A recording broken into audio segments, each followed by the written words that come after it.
사무엘하 5장은 다윗이 온 이스라엘의 왕으로 기름 부음을 받는 장면이 기록되고 있습니다. 다윗은 이스라엘 역사상 가장 위대한 왕으로 평가를 받고 있습니다. 그러나 그는 처음부터 왕이 아니었습니다. 왕자도 아니었습니다. 그는 목동이었습니다. 아버지의 양들을 치는 목동이었습니다.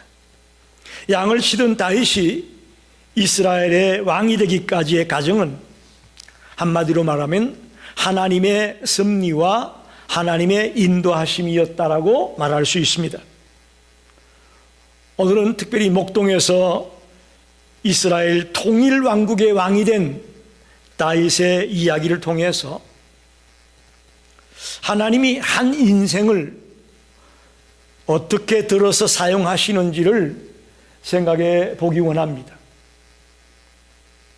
우리도 현실이라는 막막한 벽 앞에서 뜻하지 않은 고난과 어려움을 만날 때가 있습니다. 그때에 나의 이 삶 가운데에 하나님이 어떻게 인도하고 있고 어떻게 역사하고 있는가를 발견하는 저와 여러분 되시길 바랍니다. 이제 현실만 바라보고 좌절하고 낙심하고 쓰러져 버리는 자가 되지 말고요. 이 막막한 벽이 우리 앞에 가로놓여 있지만 이 속에서 분명히 하나님이 나를 향해서 역사하고 있고 일하고 있다는 것을 발견하면서 용기를 얻게 되는 복된 시간이 되기를 바랍니다. 첫째로 하나님께서는 우리의 현재보다도 미래를 보십니다. 본문 1절 2절을 보게 되면 다시 한번 읽어보겠습니다. 이스라엘 모든 지파가 헤브론에 이르러 다윗에게 나와 이르되 보소서 우리는 왕의 한 골육이니이다. 전에 곧 사울이 우리의 왕이 되었을 때에도 이스라엘을 거느려 출입하게 하신 분은 왕이시었고 여호와께서도 왕에게 말씀하시기를 내가 내 백성 이스라엘의 목자가 되며 내가 이스라엘의 주권자가 되리라 하셨나이다 하니라. 아멘. 이스라엘의 모든 지파가 헤브론으로 와가지고 다시 한번 그에게 기름을 부어서 이제는 이스라엘 12지파 온 이스라엘의 왕으로 세우는 장면입니다. 우리가 생각하기에는 지금까지는 7년 6개월 동안 유다의 왕으로 지냈거든요. 유다 지파만의 왕이었습니다. 그런데 이제 갑자기 나머지 11지파까지 와가지고 왕으로 세운다. 그 이유는 뭘까? 아브넬이라고 하는 이스라엘의 군대 장관이 있는데 그가 죽었기 때문이다. 또 사울의 네 번째 아들인 이스보셋이 죽었기 때문이다 라고 겉으로 보게 되면 이제 더 이상은 지도자가 될 만한 사람이 없으니까 다윗 너가 해라 하는 그런 느낌으로 우리가 이해하기 쉽습니다. 그러나 오늘 성경을 보면 그렇지가 않습니다. 아브넬이 죽고 이스보셋이 죽었기 때문에 할 사람이 없으니까 다윗이 왕이 되라 그게 아니고 이스라엘의 모든 지파가 다윗에게 기름을 부어 왕을 세우는 중요한 이유를 오늘 세 가지 말하고 있습니다. 첫째로 다윗이 그들의 한 골육이었다. 너는 우리의 한 골육이다 이렇게 말합니다. 이 골육이라는 말은 뼈와 살을 말합니다. 당신은 우리와 한 골육이다. 한 뼈와 살이다.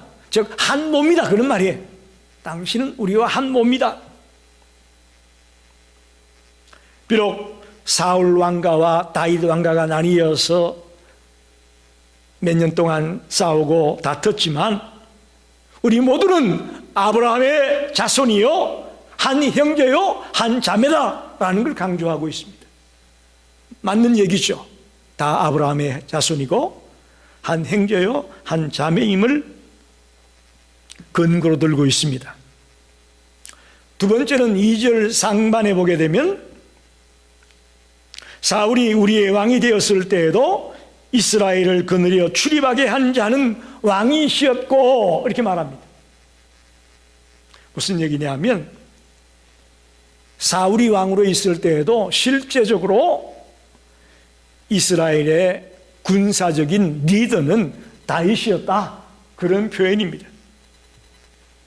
실질적으로 이스라엘을 지켜주고 보호해주고 이스라엘을 하나님께로 바로 이끌려고 애썼던 분은 당신입니다. 그러니 당신이 왕이 되어야 됩니다, 그렇게 말하고 있습니다.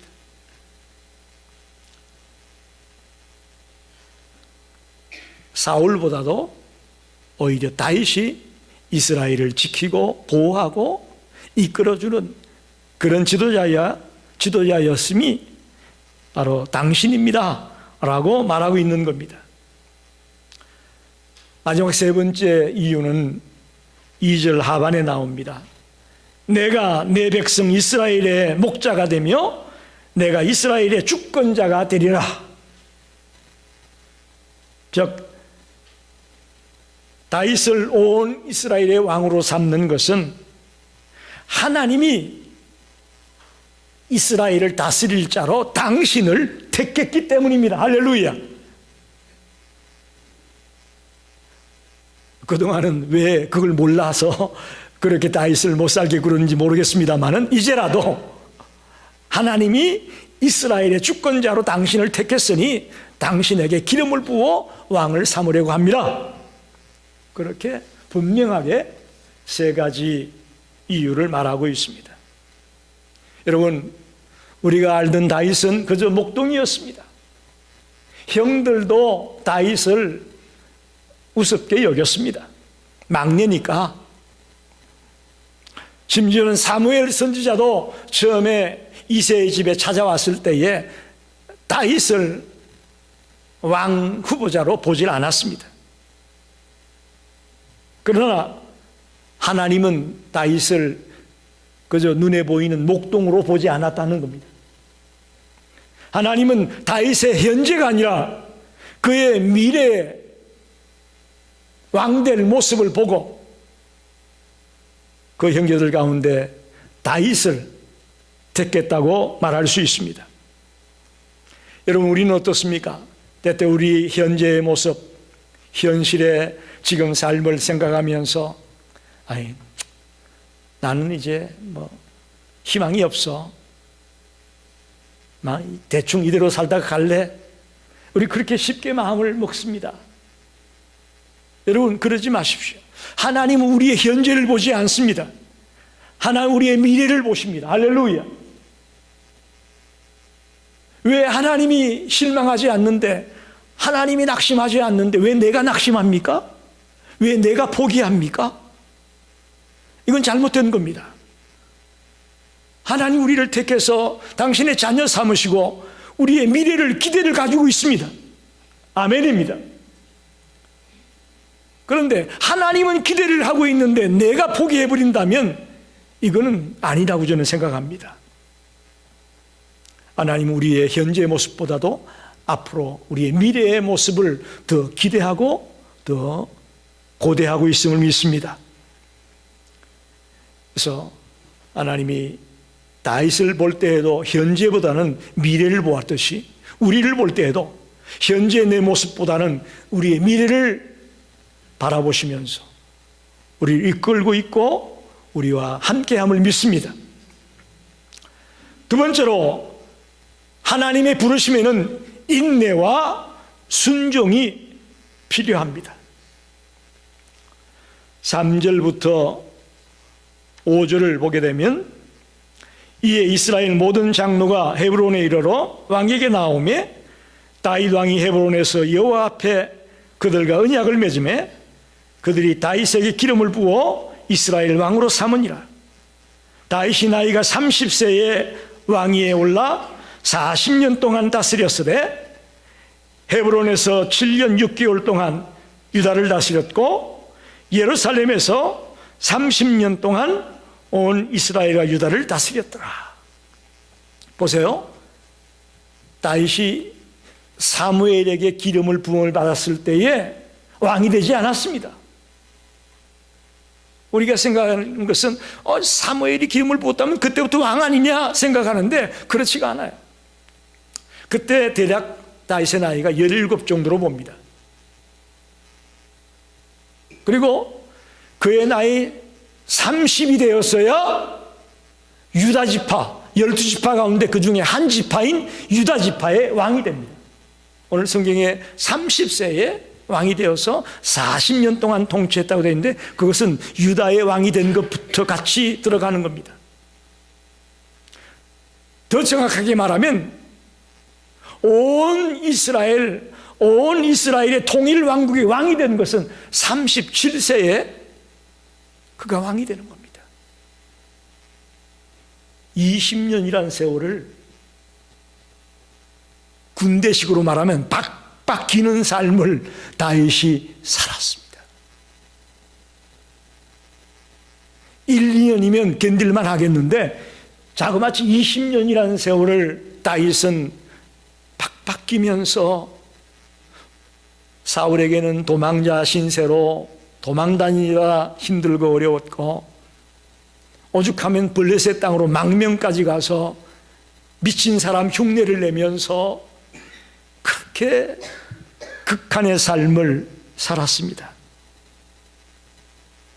도대체 왜 하나님이 사무엘에게 기름을 부었음에도 불구하고 사무엘을 통해서 기름을 붓게 함에도 불구하고 20년 세월을 이렇게 극한의 삶을 살게 했을까? 저는 이것이 하나님의 섭리라고 믿습니다. 이것이 하나님의 인도고 이것이 하나님의 계획이라고 믿습니다.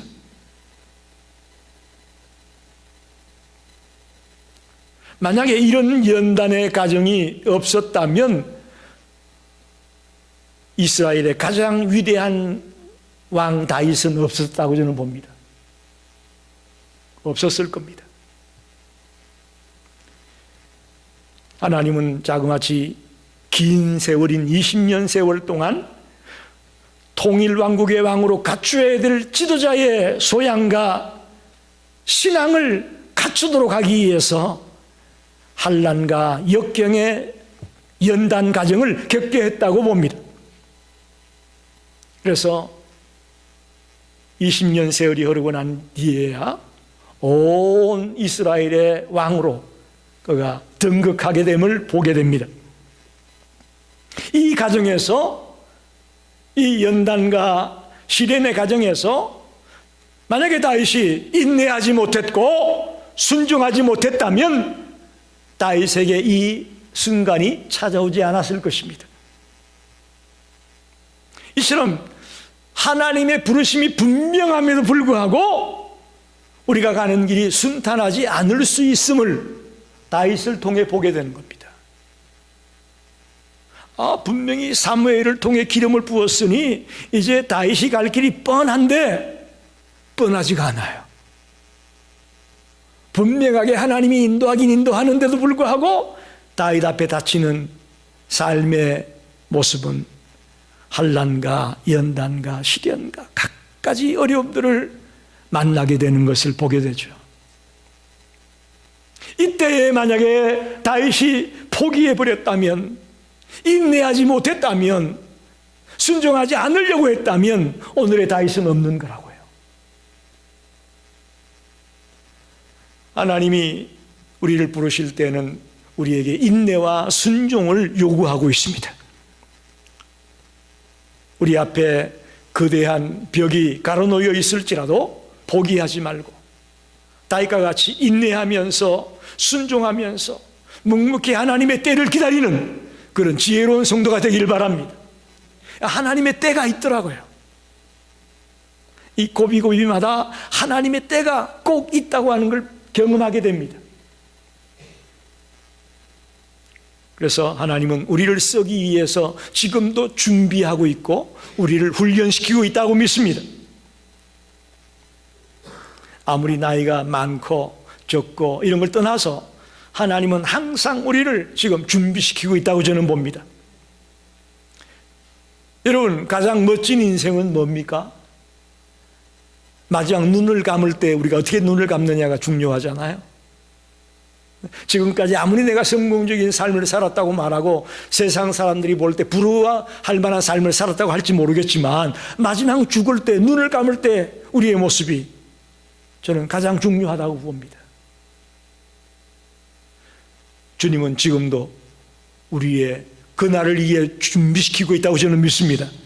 그날을 위해 우리 준비시키고 있다고요. 그러길래 우리는 더 겸손함으로 더 인내하면서 더 순종하려고 몸부림을 치는 그런 성도들이 되기를 간절히 축원합니다.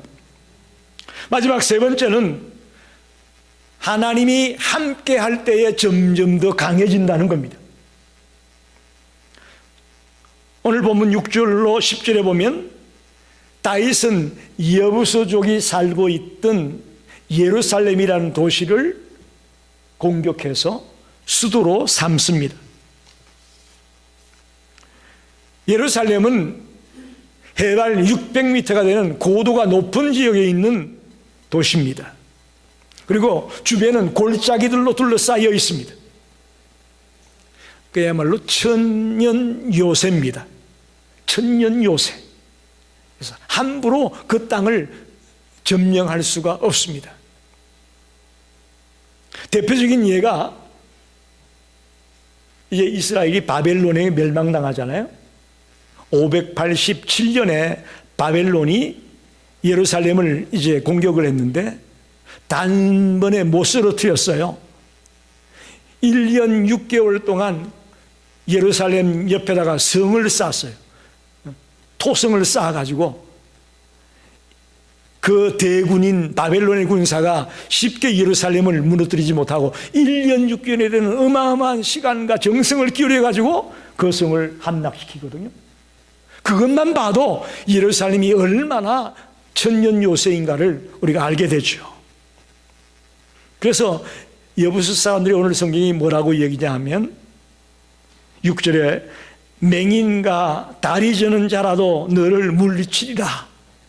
이 천년 요새이기 때문에 너희들이 아무리 공격하려 해도 못해. 그런 말이에요. 조롱하는 거죠. 다윗을 조롱하고 있습니다. 가나안 7족 중에 한 족속인 여부수 족속이 예루살렘 땅을 차지하고 있었는데 다윗은 그 땅을 수도로 삼기 위해서 공격을 하려고 하는데 조롱하고 놀립니다. 맹인도 다리 저는 사람도 너네들이 올라도 다 물리칠 거야 라고 조롱했습니다. 여러분, 우리도 하나님의 백성으로 이 땅에 살아갈 때에 주변 사람들에게 조롱을 받습니다. 우리가 정말 믿음으로 바르게 살아가려고 하는데 주변 사람들이 우리를 조롱하지 않는다? 어쩌면 우리에게 문제가 있는 겁니다. 우리가 잘못 살고 있는 것일 수도 있습니다. 우리는 세상 사람들과는 세계관이 다릅니다. 가치관이 다릅니다. 삶의 목적이 다릅니다. 행동이 다릅니다. 아멘입니다. 그렇기 때문에 다른 가치관과 다른 삶의 목적을 가지고 있는 사람들이 우리를 볼 때에 조롱할 수밖에 없을 거예요. 비웃을 수밖에 없을 거예요. 우리는 육적인 것보다 오히려 영적인 것을 더 중요하게 생각하고 더 추구하지 않습니까? 그러나 세상 사람들은 모든 포커스가 육적인 것에 가 있잖아요. 그러니 그들이 볼 때 우리를 조롱할 수밖에 없죠. 다윗도 조롱받았어요. 맹인도 다리 저는 자라도 너희들이 올라오면 물리칠 수 있다고 조롱을 받았습니다. 그러니 여러분 이 땅을 살아가면서 하나님의 자녀로 살아가는데 조롱을 받게 된다? 이상하게 여기지 마십시오. 당연한 것을 생각하십시오. 가치관이 다르고 삶의 목적이 다르고 우리가 추구하는 것이 영적이기 때문에 저들이 우리를 비웃고 조롱할 수 있다 인정하길 바랍니다. 그런데 끝내는 그러나 다윗의 부하들은 예루살렘을 정복합니다. 할렐루야.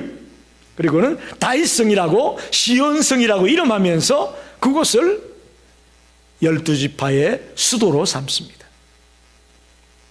유다에 있는 헤브론을 그대로 수도로 삼을 수도 있었지만 그 헤브론은 남쪽에 있었어요. 온 유다 전체, 이스라엘 전체의 수도가 되기엔 너무 치우쳐 있었어요. 그래서 여러 가지 측면에서 예루살렘을 수도로 삼습니다. 근데 어떻게 이게 가능했느냐? 하나님이 함께 함으로 가능했다, 그런 말입니다. 10절에 보니까 만군의 하나님 여호와께서 함께 계심으로 다윗이 점점 강성하여 가니라. 할렐루야. 여러분, 하나님이 함께 하느냐 함께 하지 않느냐가 이렇게 중요합니다. 이렇게 중요합니다. 여러분 어떻습니까? 지금 하나님과 함께 하고 있나요? 그러시니까 이 비 오는 날도 오셨겠죠, 그죠? 이런 우중충한 날 집에서 차 타고 나오는 게 쉽지 않죠. 주님과 함께 한다는 걸 뭘로 우리가 증명할 수 있을까? 첫째는 우리의 믿음을 말씀의 터위에 견고하게 세워야 됩니다. 할렐루야. 어떤 내 경험에 근거한 믿음이 되지 말고 말씀에 근거한 믿음을 세우십시오. 이게 매우 중요합니다. 하나님과 함께하는 삶은 어떤 거냐? 말씀의 기초 위에 내 믿음이 딱 서 있어야 함께하는 믿음이 될 수 있습니다. 로마서 1장 16절 17절 말씀, 매우 중요한 말씀입니다. 내가 복음을 부끄러워하지 아니하노니 이 복음은 모든 믿는 자에게 구원을 주시는 하나님의 능력이 됨이라. 먼저는 유대인에게요, 그리고 헬라인에게로다. 복음에는 하나님의 의가 나타나서 믿음에 이르게 하나니 기록된 바 오직 의인은 믿음으로 말미암아 살리라 함과 같으니라. 아멘. 복음에는 하나님의 의가 나타나서 믿음에 이르게 한다.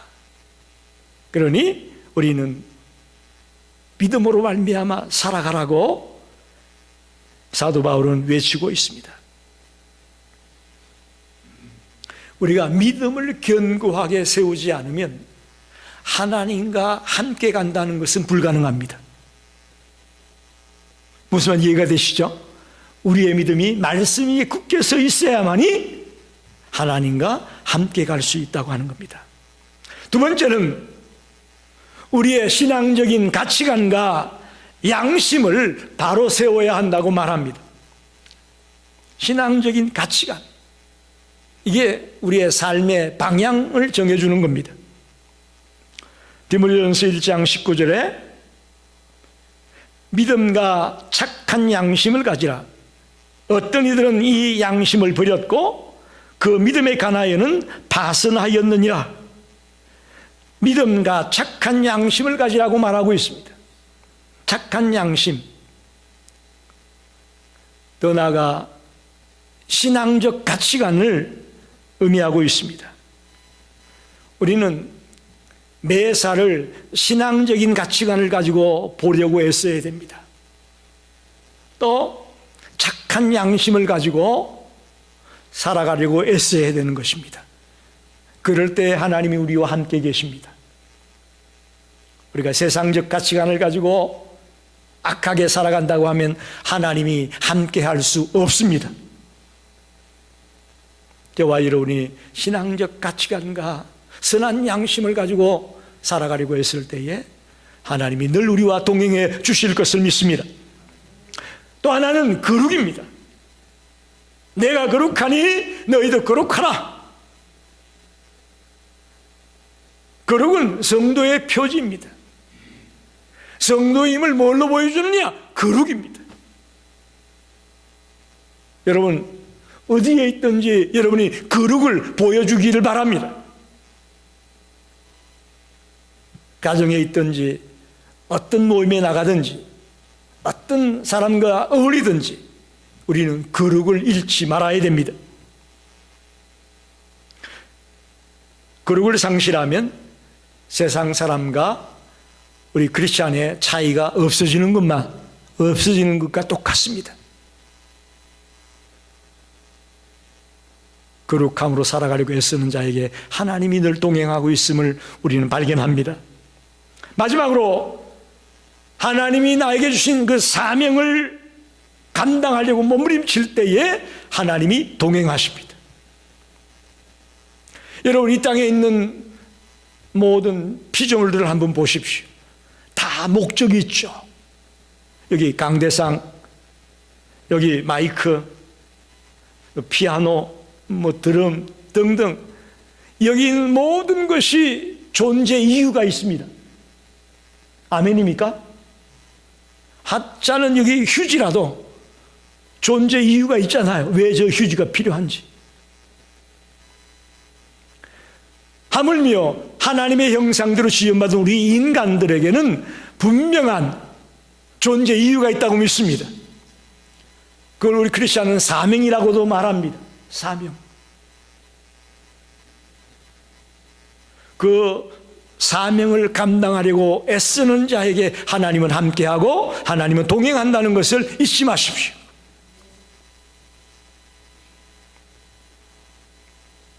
여러분, 지금까지 말로는 믿는다고 했지만 임마누엘의 신앙으로, 하나님이 나와 동행하고 하나님이 나와 함께 있다는 그런 신앙으로 살아오지 못한 자가 계시다면 오늘 말씀을 들으면서 아니구나, 그렇게 말로만 하나님이 나와 동행한다가 아니라 이런 삶의 모습들이 있어야 하나님이 나와 동행하는 것이구나 하는 것을 발견하고 그대로 실천하게 되기를 부탁드립니다. 더 놀라운 것은 다윗이 점점 강성하여지더라. 10절 하반에 점점 강성하여 가더라. 한 번에 막 강하게 해주지 않고요, 점점 조금씩 강성하게 했다는 거예요. 저는 이 속에 놀라운 진리가 담겨 있다고 생각합니다. 왜 하나님이 그랬을까? 한꺼번에 왕창 주질 않고 조금씩 왜 강하게 해줬을까? 쉽게 말하면 우리의 교만을 방지하려고 그렇게 하시는 겁니다. 할렐루야. 사울을 보십시오. 사울, 그는 갑자기 왕이 되자마자, 왕이 되니까 자기 분수를 잃어버리고 교만해지기 시작하죠. 사무엘의 말을 무시하고 자기 생각대로, 자기 마음대로 행동을 옮기는 사울을 발견합니다. 우리가 말하는 사탄, 성경은 사탄을 천사 타락술로 얘기하죠. 가장 높은 천사의 위치에 있던 자가 하나님 앞에 도전하는 교만이 들어가게 되니까 타락하게 되고 사탄으로 전략했음을, 마귀가 되고 말았음을 성경은 기록합니다. 갑자기 주어지게 되면 교만해집니다. 사도 바울도 디모데전서 3장 6절에 이렇게 말합니다. 새로 입교한 자도 말지니 교만하여져서 마귀를 정죄하는 그 정죄에 빠질까 하며, 새로 입교한 자를 교회 일꾼으로 세우지 말라는 거예요. 오자마자 특 직분을 주고 특 일꾼을 시키면 교만해져서 일을 그르친다는 거죠. 굉장히 의미가 있습니다. 마태복음 23장 12절에는 누구든지 자기를 높이는 자는 낮아지고 누구든지 자기를 낮추는 자는 높아지리라. 할렐루야. 자기를 낮추는 자를 하나님은 높이신다고 말합니다. 우리가 교만해질까 봐 왕창 강하게 하지 않고 조금씩 점점 더 강성하게 해 나간다고 말씀합니다. 여러분, 다윗뿐만 아니라 모세도 그랬습니다. 40년 동안 광야에서 장인의 양떼를 돌보면서 연단받는 가정이 있었기에 출애굽할 수 있는 지도자가 될 수 있었잖아요. 요셉은 보디발의 집에 노예로 팔려가서 그 숱한 역경과 말할 수 없는 안타까움을 당하면서 그 연단의 과정이 있었기에 그가 나이 30에 애굽의 총리가 되는 그런 놀라운 위치에 올라가게 되는 걸 보잖아요. 그러니까 우리의 위대한 신앙의 선배들이 그냥 된 게 없어요. 하나같이 다 조금씩 하나님이 강하게 해줬다는 것이에요. 하나님은 지금도 우리를 연단시키겠다 제가 말씀드렸죠? 하나님 우리에게 왕창 복을 부어주지 않습니다. 왜? 우리가 교만할까 봐. 지금도 연단과 훈련을 통해 하나님이 함께하는 것을 보여주고 조금씩 우리를 강하게 하고 강성하게 해 주시는 줄 믿습니다. 그래서 하나님이 함께할 때에 우리는 진정한 승리를 경험하게 될 것을 믿습니다. 결론을 내립니다. 다윗은 목동에서 왕으로 등극했습니다. 그가 목동에서 왕이 되는 과정까지 엄청나게 많은 변화가 있었습니다. 그죠? 그러나 하나 변하지 않은 게 뭘까요? 하나님과 함께 했다는 겁니다. 할렐루야. 우리도 마찬가지입니다. 우리가 살아가다 보면 별의별 일을 다 만납니다. 그러나 하나 변하지 말아야 될 것이 있는데 하나님과 함께하는 삶을 사는 겁니다. 이거 놓치면 안 됩니다. 다른 건 좀 놓쳐도 돌아오면 되겠지만 하나님과 함께하는 걸 놓쳐버리면 이게 힘들어집니다. 끝까지 다윗은 하나님을 신뢰했고 하나님의 인도를 따라가려고 애썼습니다. 인내하며 순종의 삶을 살려고 몸부림을 쳤습니다. 하나님은 우리를 향해서도 지금 말씀합니다. 나는 현재보다도 미래를 본다. 할렐루야. 현재보다 미래를 본다. 근데 사실 나이가 들어가니까요, 미래는 좀 더 우울해질 것 같은 생각이 많이 들어요. 인간적인 생각으로는. 근데 말씀을 준비하면서 보니까 그게 아니더라고요. 나이가 들어도 하나님은 우리의 미래를 준비시키고 있다고 저는 믿습니다. 용기를 내시기 바랍니다.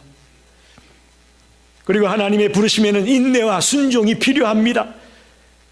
모세가 연단의 과정을 20년 가까이 겪으면서 인내하지 못했다면, 순종하지 못했다면 끝났을 거예요. 왕이 되더라도 별 볼 일 없는 왕이 됐을 거예요. 그렇지 않았어요. 인내하며 순종하며 연단을 겪어냈기에 위대한 왕이 될 수 있었습니다. 특별히 하나님이 함께 할 때 점점 더 강성하여 가더라 그랬습니다. 여러분, 하나님은 우리를 조금씩 강하게 해주시고 끝내는 최후의 승리자가 되게 하실 걸로 믿습니다. 왜 빨리 안 주시냐고 불평하지 마시고, 지금도 하나님은 역사하고 있고 나를 붙들고 있고 나를 움직이고 있다고 믿습니다. 아무쪼록 목동에서 왕으로 나아갔던 다윗의 모습을 통해서 저와 여러분도 희망을 가지고 하나님은 지금도 우리를 빚어서 하나님의 사람으로 쓰시려고 역사하고 있다는 것을 믿고 용기를 내시기를 간절히 축원합니다. 기도하겠습니다.